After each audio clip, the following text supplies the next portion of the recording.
పవిత్రత యొక్క పరిరక్షకులు. మాస్టర్ సన్నిధిలో మరియు పవిత్ర ప్రదేశాలలో మనం ప్రవర్తించవలసిన తీరును సూచించే హృదయ మార్గదర్శిని. భగవంతుని రాజ్యంలో ఒక పెద్ద పులిలాగా ఉండండి. అప్పుడు పురోగతి అనేది నిశ్చయంగా ఉంటుంది. బాబూజీ. పవిత్రత యొక్క పరిరక్షకులు. మాస్టర్ సన్నిధిలో మరియు పవిత్ర ప్రదేశాలలో మనం ప్రవర్తించవలసిన తీరును సూచించే హృదయ మార్గదర్శిని. పరిచయం. పవిత్ర స్థలం అనేది కేవలం ఒక సాధారణ ప్రదేశం కాదు. ఆ క్షేత్రం దివ్యశక్తితో పూర్తిగా నిండి ఉంటుంది. అది ఆధ్యాత్మిక పరివర్తన సంభవించే క్షేత్రం. ఒక ధ్యాన మందిరం, ఒక పుణ్యక్షేత్రం లేదా మాస్టర్ సన్నిధి వంటి ప్రదేశాలకు వెళ్ళినప్పుడు ఆధ్యాత్మిక శక్తి నిండిన ఒక సజీవ స్థలంలోకి ప్రవేశిస్తున్నామని మనం గుర్తుంచుకోవాలి. అక్కడ మనం ప్రవర్తించే తీరు మన స్వీయ ఆధ్యాత్మిక స్థితినే కాకుండా ఆ పవిత్ర ప్రదేశాన్ని సైతం ప్రభావితం చేస్తుంది. లోపలికి వెళ్లే ముందు సంసిద్ధులు కండి. 1. అంతరంగ సంసిద్ధత. ఏదైనా పవిత్ర ప్రదేశానికి వెళ్లే ముందు కొన్ని క్షణాలు మౌనంగా కూర్చోండి. నిశ్చలమైన జలాల్లో మురికి అడుగుకు చేరినట్లుగా మీ మనసుని స్థిరపడనివ్వండి. మీరు ప్రవేశించబోయే ప్రదేశం దివ్యకార్యం ఎల్లప్పుడూ జరిగే స్థలమని గుర్తుంచుకోండి. మీ హృదయంలో ఇలా ప్రార్థించండి: ఓ మాస్టర్, ఈ పవిత్ర ప్రదేశంలో ప్రసాదించబడే దివ్యానుగ్రహానికి నన్ను అర్హుడిని చేయండి. మీ కార్యానికి అడ్డుగా నిలిచే వాటన్నింటినీ తొలగించండి. 2. శారీరక పరిశుభ్రత. శరీరం ఆత్మకు దేవాలయం వంటిది. మరి ఒక పెద్ద ఆలయంలోకి అడుగుపెట్టే ముందు మీరు సిద్ధంగా ఉండవలసిన అవసరముంది. వీలైతే స్నానం చేయండి. లేనప్పుడు కనీసం మీ చేతులు, పాదాలు, ముఖం కడుక్కోండి. పరిశుభ్రమైన సాధారణ లేత రంగుల వదులైన వస్త్రాలు ధరించండి. బాగా బిగుతైనవి, ఇతరులను ఆకర్షించే దుస్తులు ఆధ్యాత్మిక ప్రసారానికి అవరోధమవుతాయి. ముఖద్వారం చేరడానికి చాలా ముందు దూరంలోనే మీ పాదరక్షలను తీసివేసి వాటిని కుప్పగా కాకుండా చక్కగా ఒక పక్కన పెట్టండి. 3. ఆరోగ్య సమస్యలు. జలుబు, దగ్గు, ఫ్లూ వంటి వ్యాధులున్నప్పుడు పవిత్ర స్థలంలో ప్రవేశించకుండా వీలైనంతగా మీ కదలికలను తగ్గించుకోండి. మీ కదలికలను పరిమితం చేసుకోండి. ఇంటి వద్దనే ఉండడం వల్ల మీ ఆరోగ్యాన్ని కాపాడుకోవడమే కాక ఇతరుల ఆరోగ్య విషయంలో కూడా శ్రద్ధ వహించిన వారవుతారు. తెలిసి కావాలని ఒక ఆధ్యాత్మిక కార్యక్రమంలో ఇతరులకు అనారోగ్యం, అసౌకర్యం కలగచేయడం అనేది ప్రేమ సూత్రానికి విరుద్ధం. మాస్టర్ అంతటా ఉన్నారు కనుక మీరు ఆయన కృపను ఇంటి వద్ద నుండే పొందవచ్చు. ఇతరుల పట్ల గౌరవంతో మీరు తాత్కాలికంగా గైర్హాజరవడం అనేది దానంతట అదే ఒక ఆధ్యాత్మిక బహుమతిగా పరిగణించబడుతుంది. 4. మానసిక పరిశుభ్రత. మీ ప్రాపంచిక చింతలన్నింటినీ పాత చెప్పుల్ని వదిలేసినట్లు ద్వారం బయటనే వదిలివేయండి. చెడు ఆలోచనలు పునరావృతం అవుతుంటే వాటిని గది బయట అగోచరమైన ఒక పెట్టెలో వదిలిపెట్టినట్లు ఊహించుకోండి. ఒకవేళ మీకు అవసరమైతే వాటిని తర్వాత తిరిగి తీసుకోవచ్చు. భగవంతుని నుండి బహుమతులు స్వీకరించడానికి మనసు ఒక ఖాళీ పలక వలె ఉండాలి. పవిత్ర ద్వారం దాకా వెళ్ళడం. 5. నడక విధానం. లక్ష్య సాధనకై పవిత్ర స్థలం వైపు తొందరపాటుతో కాకుండా నెమ్మదిగా నడవండి. మీరు వేసే ప్రతి అడుగు మీ ఆధ్యాత్మిక సాధనలో ఒక భాగమని గుర్తుంచుకోండి. సిగ్గు వల్ల కాకుండా వినమ్రత మరియు ఆత్మ పరిశీలనా భావంతో మీ కళ్ళను కొద్దిగా క్రిందికి వాల్చి చూస్తూ ముందుకు సాగండి. 6. ద్వారం వద్ద. ద్వారం వద్ద ఒక్క క్షణం ఆగండి. ప్రాపంచికత, పవిత్రతల మధ్య ఉన్న ఈ దూరాన్ని గుర్తించండి. ఆ ప్రదేశానికి, మీ మాస్టర్కు అంతరంగంలోనే నమస్కరించండి. మార్పు దిశగా నడవబోతున్నారనే విషయం మీకు తెలుసన్నట్లుగా మీ కుడి చేతిని హృదయంపై ఉంచండి. 7. తొలి అడుగు. కుడికాలు ముందుగా లోపల పెట్టండి. ఇది మీ శుభకర ప్రవేశానికి సంకేతం. ద్వారబంధం పైనుండి లోనికి అడుగులు వేస్తున్నప్పుడు మీరు ఒక ప్రపంచాన్ని వదిలి వేరొక ప్రపంచంలోకి, స్థూలత్వం నుండి సూక్ష్మత్వం వైపుగా, చీకటి నుండి వెలుతురు వైపుగా ప్రయాణిస్తున్నట్లు భావిస్తారు.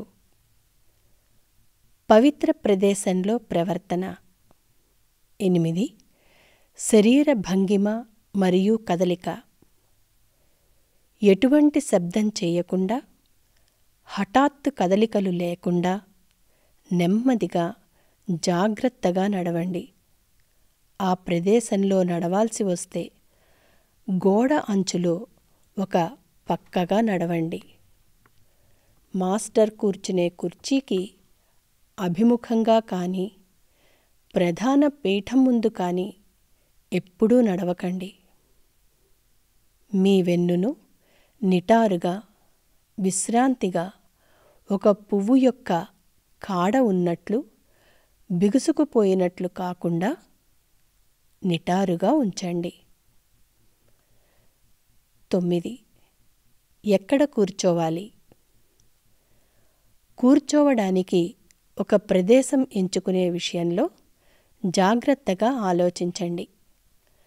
మాస్టర్ ఆసనం కంటే ఎత్తైన ప్రదేశంలో కానీ, లేదా ఆసనానికి సమీపంలో మీకంటే ఎక్కువ కాలం సాధన చేస్తూ ఉన్నవారికన్నా దగ్గరగా కానీ కూర్చోవద్దు. మీకు స్పష్టత లేనప్పుడు గదిలో వెనుక గాని లేదా గోడ పక్కన కానీ ఎత్తు తక్కువ ప్రదేశాన్ని ఎంచుకోండి. ఒకసారి కూర్చున్నాక స్థిరంగా, ఎక్కువ కదలికలు లేకుండా ఉండే విధంగా కూర్చోండి. 10. మౌనం ఎంతో బాగుంటుంది. ఎవరైనా మీతో మాట్లాడితే బదులు ఇవ్వడం తప్ప మీరు మౌనంగానే ఉండండి. మౌనం అంటే కేవలం మాటలు లేకపోవడం కాదు, అది ఒక స్వీకార స్థితి. మనసు చేసే సంభాషణని సైతం ఆపేయండి. మాట్లాడాల్సి వస్తే సంజ్ఞలతో కానీ, లోగొంతుకతో కానీ అత్యవసరమైన వాటినే మాట్లాడండి. 11. హృదయపూర్వక సంభాషణ. ఇతరులతో మాట్లాడవలసి వచ్చినా లాలాజీ మహారాజ్ చెప్పినట్లుగా అది హృదయపూర్వకంగా ఉండాలి. మన సంభాషణ ప్రేమతో, గౌరవంతో నిండి హృదయం నుండి వచ్చేలా ఉండాలి. ఆ చిన్న మౌన సంభాషణలు సైతం దైవస్మరణ సౌరభాన్ని కలిగి ఉండాలి. మీ సంభాషణ క్లుప్తంగా, నిజాయితీగా, ఉత్తేజపరిచేదిగా, ఒక ప్రార్థనలా ఉండాలి. దాన్ని ఒక పుకారు, ఫిర్యాదు లేదా నిరర్థకమైన వ్యర్థ ప్రసంగంగా మార్చకూడదు. పవిత్ర ప్రదేశంలో మాట్లాడే ప్రతి మాట కూడా ఆ స్థల పవిత్రత పెంచే విధంగా ఉండాలి తప్ప తగ్గించకూడదు. 12. ఎటువైపు చూడాలి? మీ దృష్టిని, ధ్యాసను మృదువుగా మాస్టర్ వైపు లేదా పవిత్ర కేంద్రం వైపుగా ఉంచండి. తదేకంగా చూసినట్లు కాకుండా సున్నితంగా, విస్తృతమైన ఎరుక కలిగి ఉండాలి.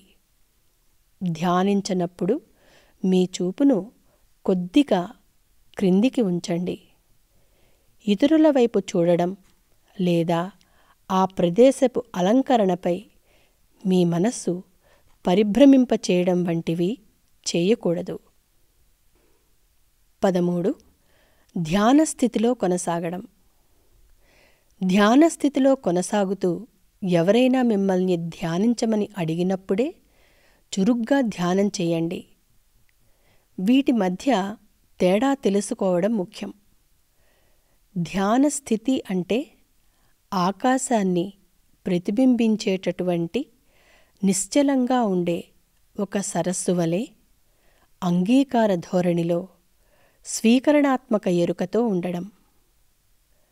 మాస్టర్ మిమ్మల్ని ఆదేశించినప్పుడు లేదా నిర్ణీత ధ్యాన సమయంలో మాత్రమే చురుగ్గా ధ్యానించండి. మీరు మాస్టర్తో ఉన్నప్పుడు సూర్యుని వైపు సహజంగా తిరిగి ఉండే ఒక పువ్వు వలె ఉండండి. అయితే దానికై బలవంతంగా ప్రయత్నించకండి. ఈ ప్రశాంతత మన నుండి ఎటువంటి ఆటంకం లేకుండా గురువర్యుల కార్యం మనపై జరిగేందుకు సహకరిస్తుంది. మీరు చేయవలసిందల్లా అందుబాటులో ఉండటమే తప్ప ఆధ్యాత్మిక సాధనలు చేయడం కాదు.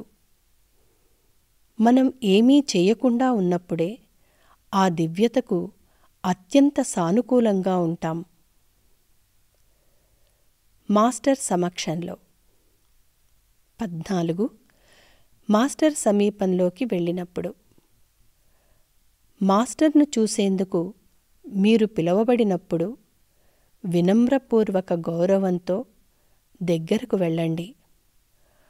ఉత్సాహంతో పరిగెత్తకండి.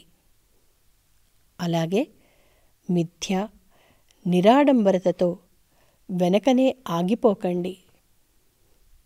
ప్రేమించే తల్లిదండ్రుల వద్దకు చిన్నబిడ్డ వెళ్ళినట్లు నమ్మకంతో, గౌరవంతో, తెరచిన హృదయంతో నా వద్దకు రండి.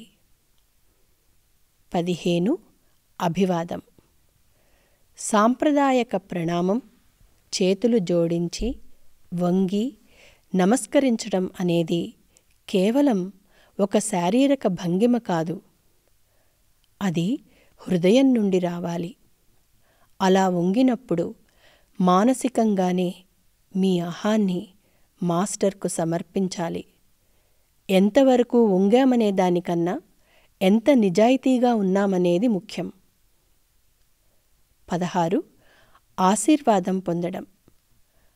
ఆశీర్వాదం లేదా ప్రాణాహుతి అందుకునే సమయంలో అప్రమత్తమైన ప్రశాంత స్థితిలో ఉండండి. దివ్యశక్తిని లాక్కునేందుకు లేదా పట్టుకునేందుకు ప్రయత్నించకండి. అలాగని దాన్ని ప్రతిఘటించకండి. మీరొక పరిశుద్ధమైన ఖాళీ పాత్రలా అందులో ఏం పోసినా స్వీకరించేందుకు సిద్ధంగా ఉండాలి. 17. మాస్టర్తో సంభాషించటం. మాస్టర్ మీతో మాట్లాడినప్పుడు మీరు నిజాయితీగా, స్పష్టంగా సంభాషించండి. అనవసరమైన మాటలు వాడొద్దు. ఇది మీ జ్ఞానాన్ని ప్రదర్శించటానికి, వారిని ఆకట్టుకునేందుకు సమయం కాదు. మీరు అడిగే ప్రశ్నలు నిజమైన ఆధ్యాత్మిక అవసరార్థమే ఉండాలి. అంతేకాని కుతూహలం వల్లనో, పరీక్షిద్దామనే కోరికతోనో ఉండరాదు. 18. మాస్టర్ దృష్టి అనే బహుమతి. మాస్టర్ మీ కేసి చూడటం జరిగినప్పుడు అది మీకు లభించిన అత్యుత్తమ వరమని భావించండి.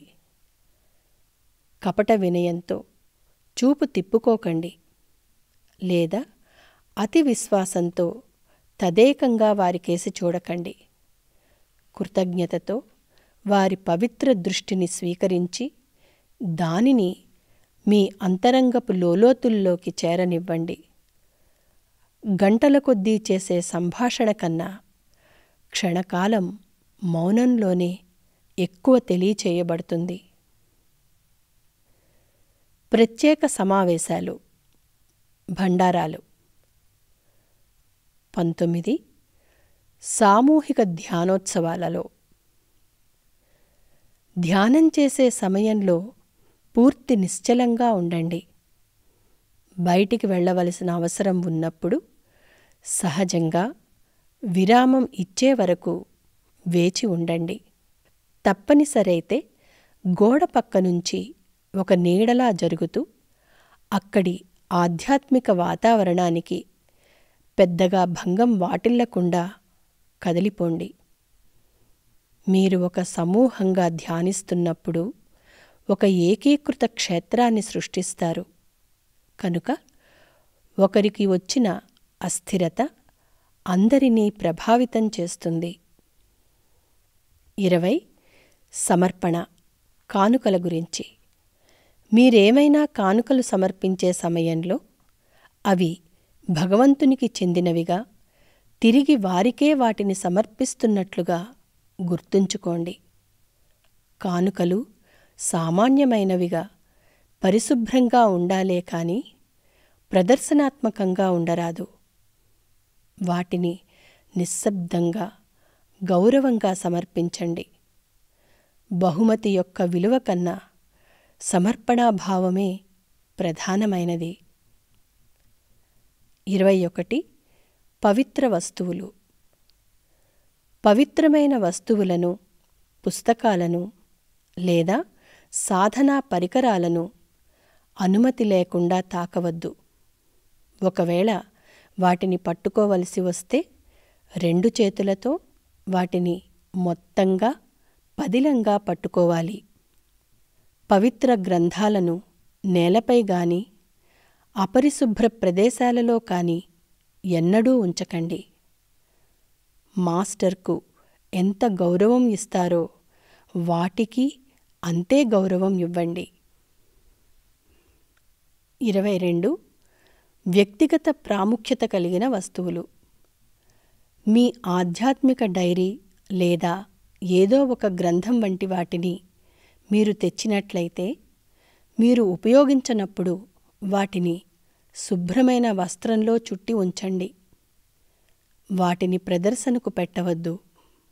అలాగే వాటిని మీకు గర్వకారణంగానూ భావించవద్దు.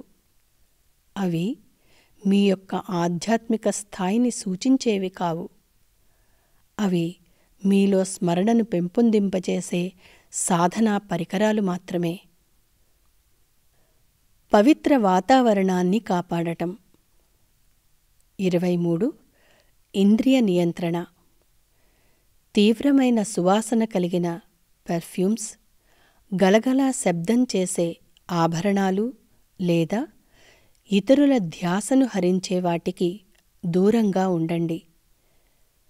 మీ మొబైల్ ఫోన్లు, ట్యాబ్లను పూర్తిగా స్విచ్ ఆఫ్ చేయండి. సాధ్యమైతే బయటే వాటిని వదిలివేయండి. పవిత్ర ప్రదేశంలో మీరు మీ మొత్తం దృష్టి, శ్రద్ధలను ఆ దివ్యత్వంపైనే కేంద్రీకరించగలగాలి. 24. భావోద్వేగ సమతుల్యత. పవిత్ర ప్రదేశాలలో వ్యక్తులు తీవ్ర భావోద్వేగాలను అనుభూతి చెందే అవకాశం ఉంది. ఆనంద భాష్పాలు, హర్షాతిరేకాలు అలల్లా వచ్చినప్పటికీ వాటిని మీ అంతరంగంలోనే అనుభూతి చెందండి, బయటకి ప్రదర్శించవద్దు. అలాగే ఏదైనా అసౌకర్యం కలిగినప్పటికీ అది కూడా నిర్మలీకరణలో ఒక భాగమేనని భావించి సహనంతో స్వీకరించండి. మీ ప్రశాంతత ఇతరులకు కూడా ప్రశాంతతనివ్వడంలో తోడవుతుంది. 25. ఇతర వ్యక్తులను గౌరవించడం. ప్రతి ఒక్కరూ తమదైన ఆధ్యాత్మిక మార్గంలో ఉన్నారని తెలుసుకోండి. ఇతరుల ఆధ్యాత్మిక సాధన గురించి తీర్పులను ఇవ్వడం, పోల్చుకోవడం, చింతించడం చేయవద్దు. ఎవరైనా మర్యాద క్రమాన్ని పాటించకపోతే ఆ విషయాన్ని అక్కడ బాధ్యత వహిస్తున్న వారికి, అంటే ఇన్ఛార్జికి వదిలివేయండి. మీరు ఎలా ప్రవర్తిస్తున్నారనే దానిపైనే దృష్టి పెట్టండి. 26. గౌరవం, ప్రేమలనే పవిత్ర ధర్మసూత్రం.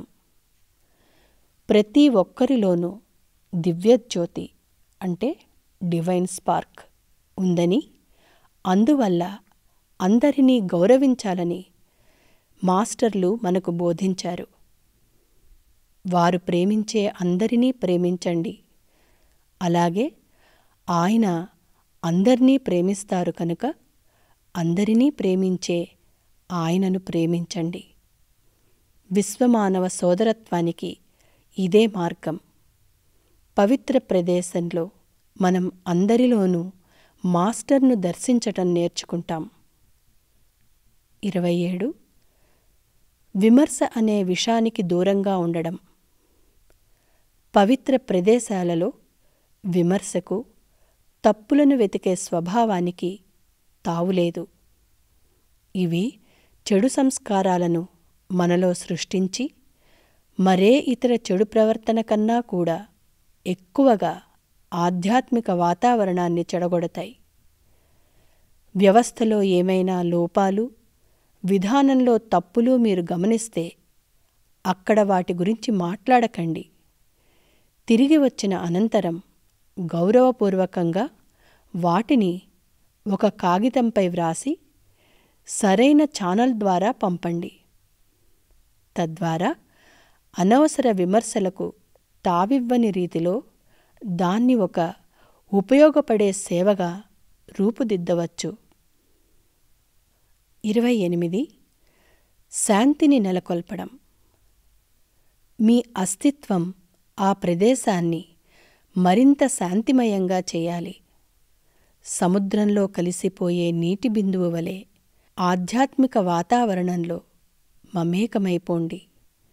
ఎవరితోనైనా విభేదం ఏర్పడినప్పుడు మౌనంగా ఉంటూ అంతరంగంలో ప్రార్థన ద్వారా తిరిగి ప్రశాంతతను తీసుకురండి. 29. పవిత్రమైన సంభాషణా విధానం. కార్యనిర్వాహకులు కానీ ఇతరులు ఎవరైనా కానీ ముందుగా మీరు చెప్పేదే వినాలని బలవంతం చెయ్యకండి. ఇలాంటి పట్టుదల దైవదూషణ కిందకి వస్తుంది.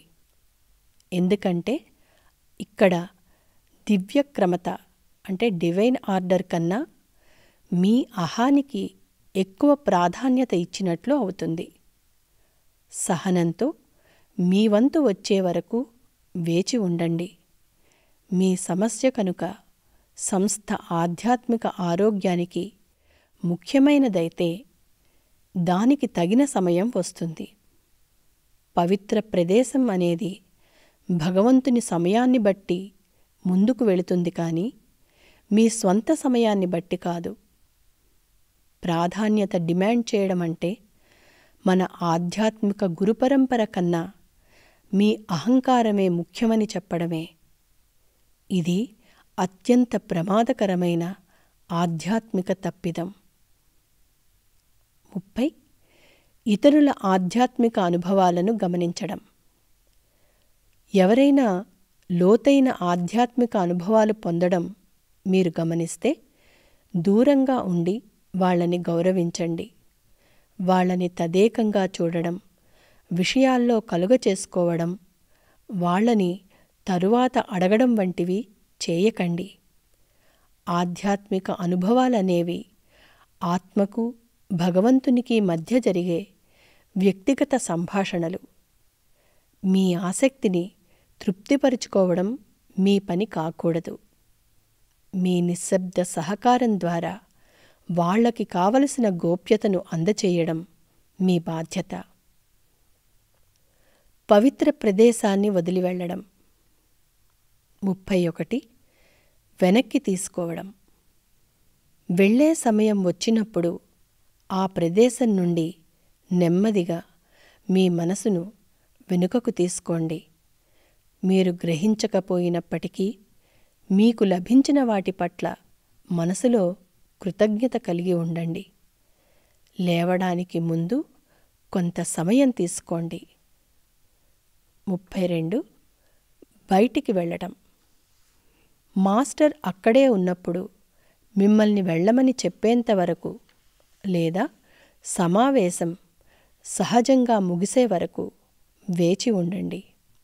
బయటికి వెళ్ళే క్రమంలో వెనక్కి తిరగడానికి ముందే కొన్ని అడుగులు వెనక్కి వేసి అప్పుడు తిరగండి.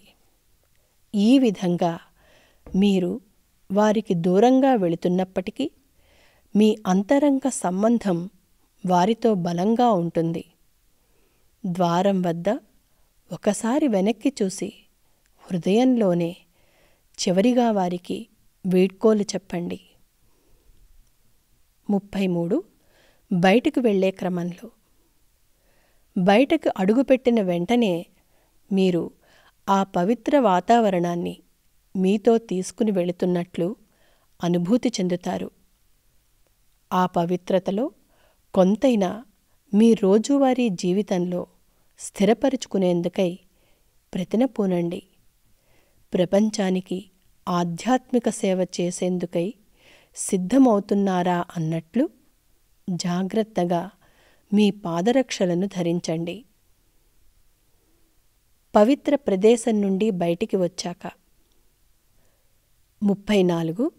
స్థితిని పదిలపరుచుకోవడం. పవిత్ర ప్రదేశాన్ని వదిలి బయటికి వచ్చాక కొంతసేపు అంతరంగంలో ప్రశాంతంగా ఉండండి. లౌకికమైన సంభాషణలలోకి, పనులలోకి వెంటనే దూకవద్దు.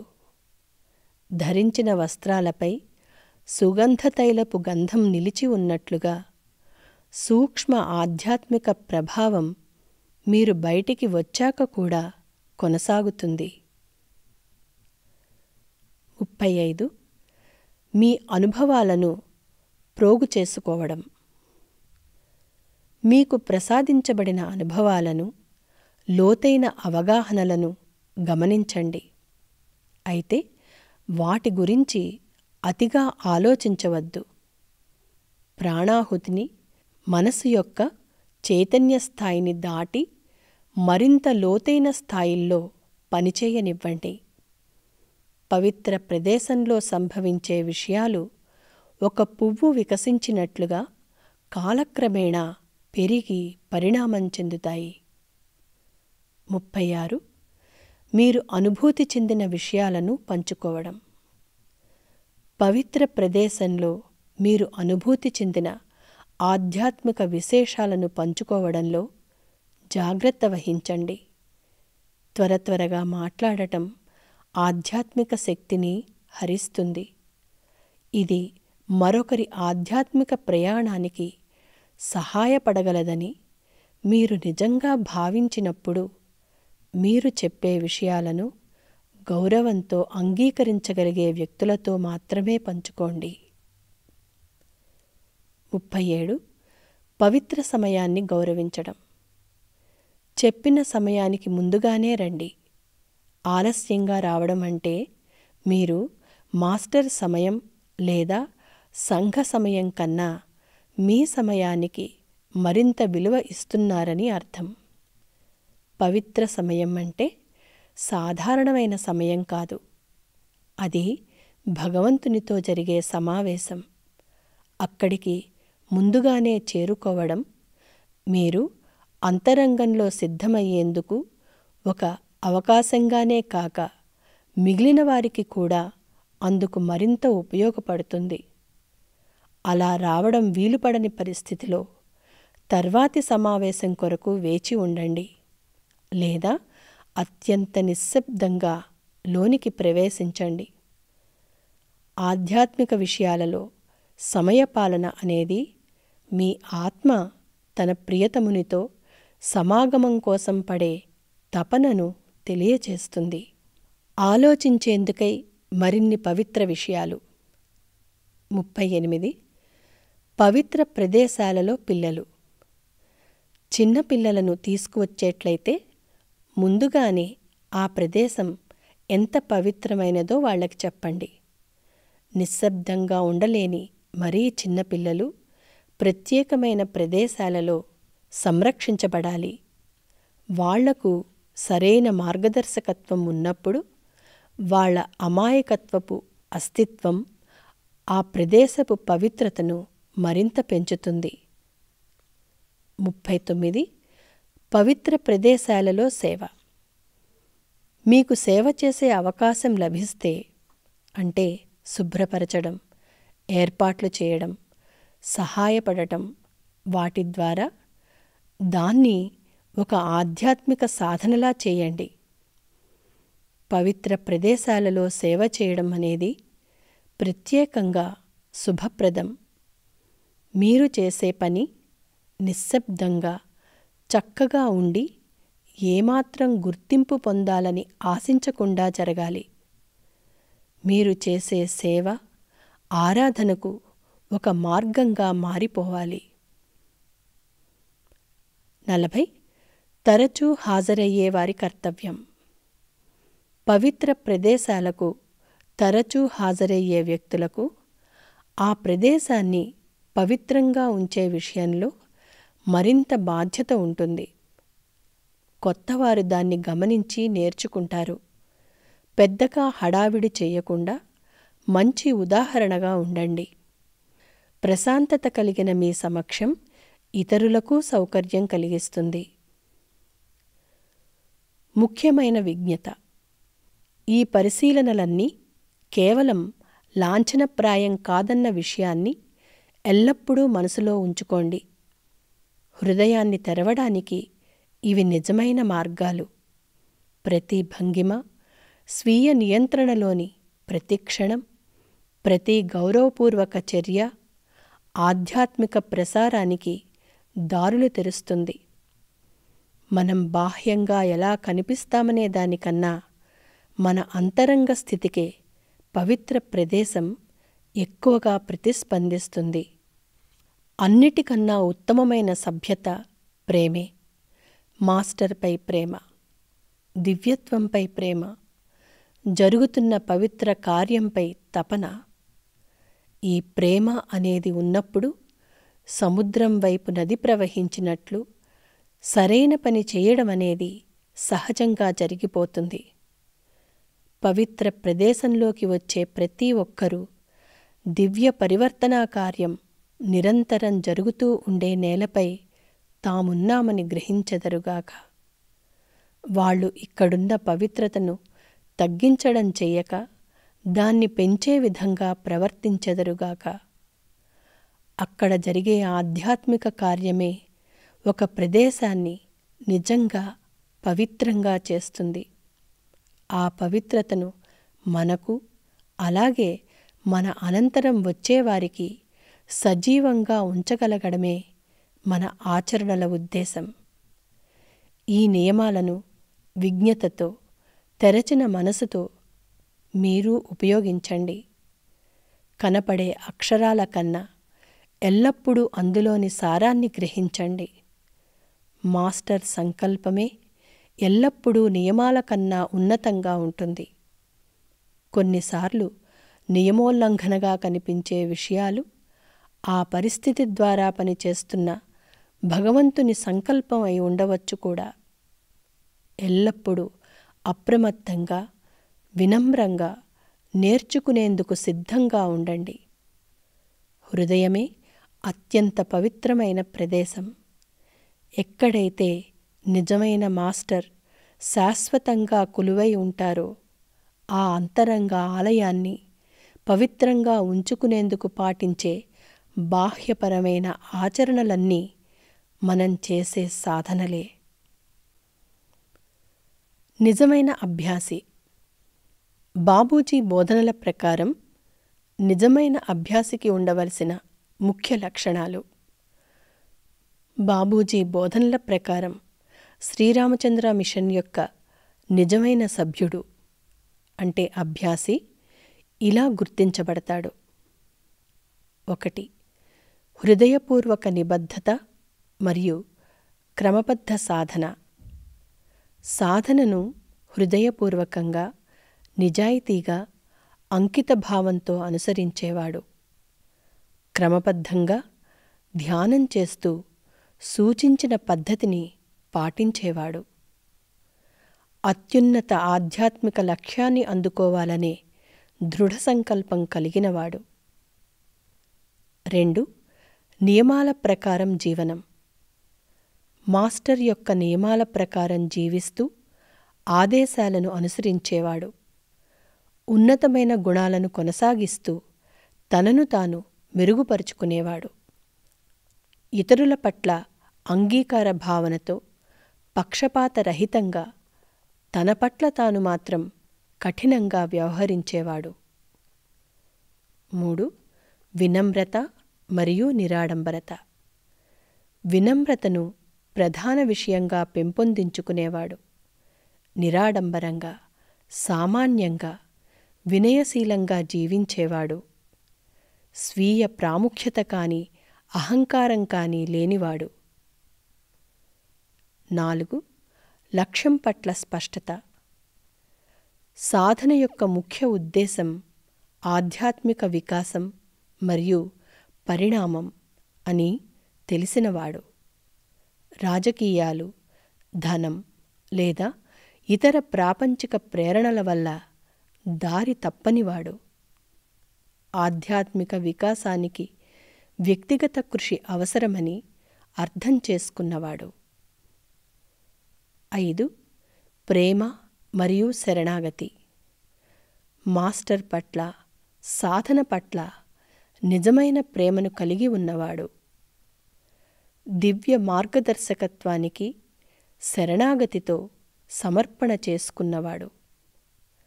ఆధ్యాత్మిక ప్రసారాన్ని అంటే ప్రాణాహుతిని స్వీకరించడానికి తనను తాను సిద్ధపరుచుకున్నవాడు.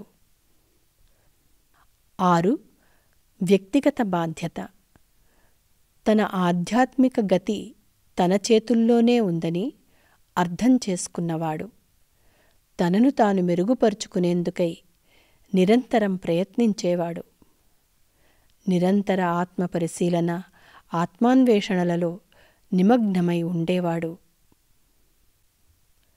ఇక్కడ ప్రాధాన్యత గల విషయం ఏమిటంటే హృదయపూర్వకత, క్రమబద్ధమైన సాధన, వినమ్రత మరియు ఆధ్యాత్మిక వికాసం పట్ల అంకితభావం కలిగి ఉండడమే గాని సంస్థలోని పదవులు లేదా బాహ్యపరమైన విషయాల గురించి కాదు. నిజమైన అభ్యాసి హృదయంలో అసలైన శ్రద్ధతో, సరళమైన ప్రవర్తనతో, దైవ సంకల్పానికి శరణాగతితో ఈ పథంలో ప్రయాణిస్తాడు.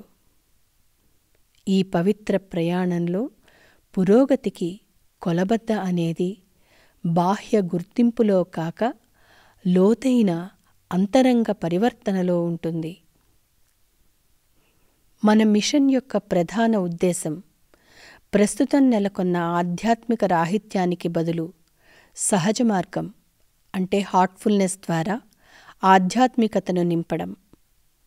నిద్రిస్తున్న ప్రజలారా మేల్కొనండి, సూర్యోదయ వేళ అయింది అన్న మాస్టర్ సందేశాన్ని ప్రకటించడం. మార్పు అనేది నిజానికి ఒక్క రాత్రిలోనే రాదు. మన మిషన్ సభ్యులు కనుక ప్రేమ, సహనం, సహకారాలతో పనిచేస్తే సంస్థ యొక్క లక్ష్యాన్ని సాధించటం తప్పక సాధ్యపడుతుంది.